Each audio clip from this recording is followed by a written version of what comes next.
Ngunit niluluto ngayon dito sa Malacanang, hindi ito ang sagot ng administrasyon sa mga nanggigisa sa kanila ha, dahil ang iniluluto rito, pagkain mismo. Sa labas lang kasi ng tirahan ng First Family ng Pilipinas, may isang lumang bahay na ginawang restaurant. At ang restaurant na ito, kabilang lang naman sa ginawaran ng Bib Gourmand ng Michelin Guide. Ang mga putahing isinuserve nila rito, heirloom recipes o mga minana pa ng may-ari na si King sa kanyang Lolo Heracleo mula sa Ilocos at Lola Oswalda na mula naman sa Sulu. Ito yung kabel at ang kanila pong menu o cuisine dito, buong Pilipinas halos from north to south, Ilocano dishes hanggang sa pagkain ng mga tausog sa Sulu. Haliho kayo. Hi! Good morning, Chef! Good morning, good morning. Kamusta po kayo? Congratulations! Ang galing! Ano nga kinako nyo, Bib Gourmand? Bib Gourmand. Wow! Si King, kapatid ng chef na kinilala rin ng Michelin Guide, si Chef Miggy, na nun lamang nakaraang linggo, itinampok din natin dahil ginawaran din ng Michelin Bib Gourmand ang kanyang restaurant na Palm Grill sa Quezon City. Taga saan ang lolo't lola mo? Ang lola po, Ma'am Jess, is from San Nicolas, Ilocos. Ilocano? Opo. At ang lola ko man po is from Sulu. Wow! Yes. So, yung lolo ko po is a physician. During the 1950s, he was tasked to open the Sulu General Hospital. Okay.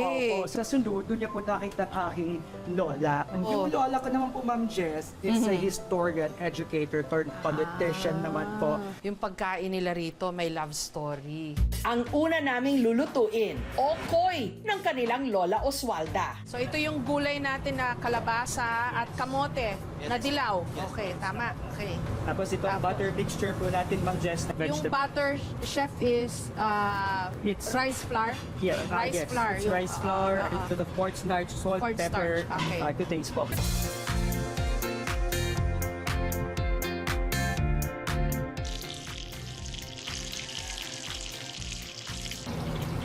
Tapos, Ma'am Jess, siya po ay ating babalik na rin. Okay. Sandali. Once golden brown na po siya, Pwede na, chef, no? yes, that's when we know Okay. that our food is ready. Ayan. Perfect sa suka.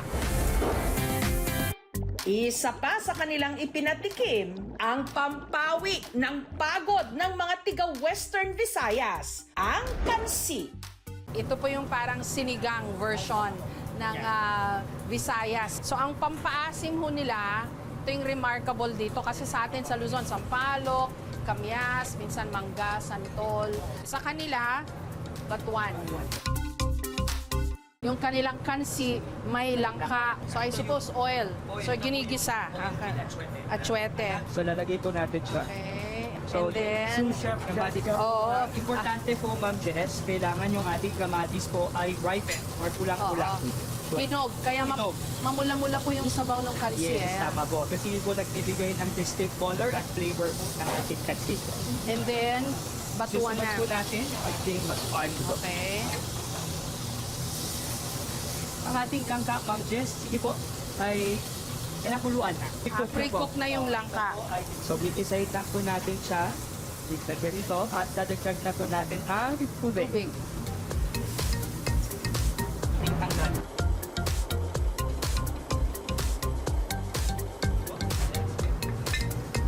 Pag ito po, ang Jess na kumulo na, pwede na po natin siyang reserve.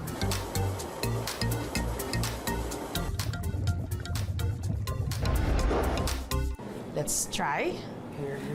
Itong rice nila may something sa ibabaw. Yes po, ma'am. Ano yun, King? Yung garnish po ng rice natin po, ma'am, is the bubok po, ma'am. Bubok? Opo, it's Ano a yun? toasted coconut po siya, ma'am. Eh dahil may Ilocano blood din kayo. Opo. Mangantayon, apo. Oh, yun. Walang pinagkaiba sa sa sinigang natin. Except na yung sabaw niya, medyo manilaw-nilaw na mamula-mula kasi merong kamatis. Ngayon naman, tikman natin yung kanilang okoy.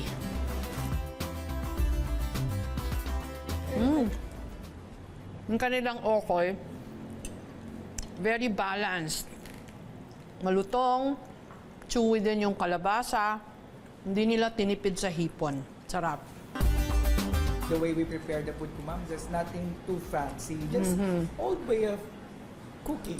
Kung ano lang yung alam nating parang okoy. sa tuwing linggo, pag pupunta sa mga bahay ng lola natin or lolo, yung a hearty meal made with the love ng mga fresh ingredients.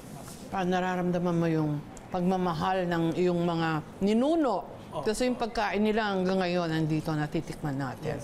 Isa rin sa kanilang house specialties ang kanilang lengua. Tikman naman natin yung kanilang lengua, Spanish style, original recipe. So, what's originally prepared naman po ito, ma'am? Ang sarap! Ang lasa at saka malambot. Sarap. Ang problema ko lang dito, yung mga pagkain nila, mapapakanin ka talaga. Buhay sa bawat putahe ang mga kwento't pamana ng kanilang lolo't lola na patuloy na isinasalin sa bawat sangkap. At kahit katapat lang sila ng Malacanang, ang kanilang kainan hindi pinapatakbo ng politika, kundi ng pagmamahal sa pagluluto na nakaugat sa kanilang pamilya.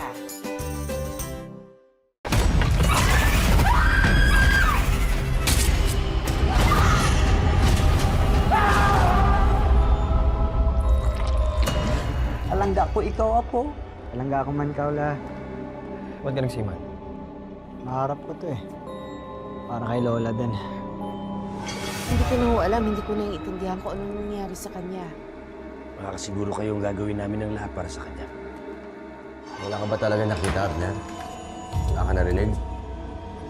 May gumagala na berbalang dito sa atin.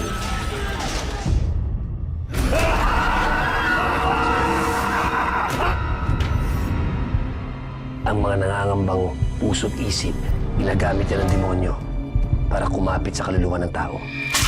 Alam mo kung sino yung dapat mong ipagdasal na hindi mo makita?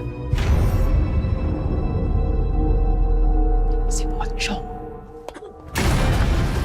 Kumakain ng patay, may mata ng pusa, may pakpak ng pamuti, lumalakas kapag kabilugan ng buwan. Mag-iingat ka sa mga susunod mo sasabihin. You know about the Pochong? Please repent from talking about Pochong.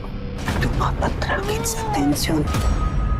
Father Rex, yan po bang pinakamatinding sanik na naharap ninyo? Hindi ako titigil hanggang hindi ako nakapaningin. Hindi tayo papatay. Kakampi natin ang Diyos.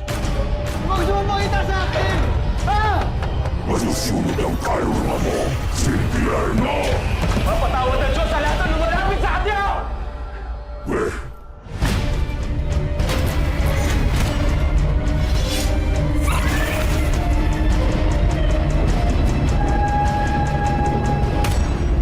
Ito po si Jessica Soho at ito ang Gabi ng Lagim.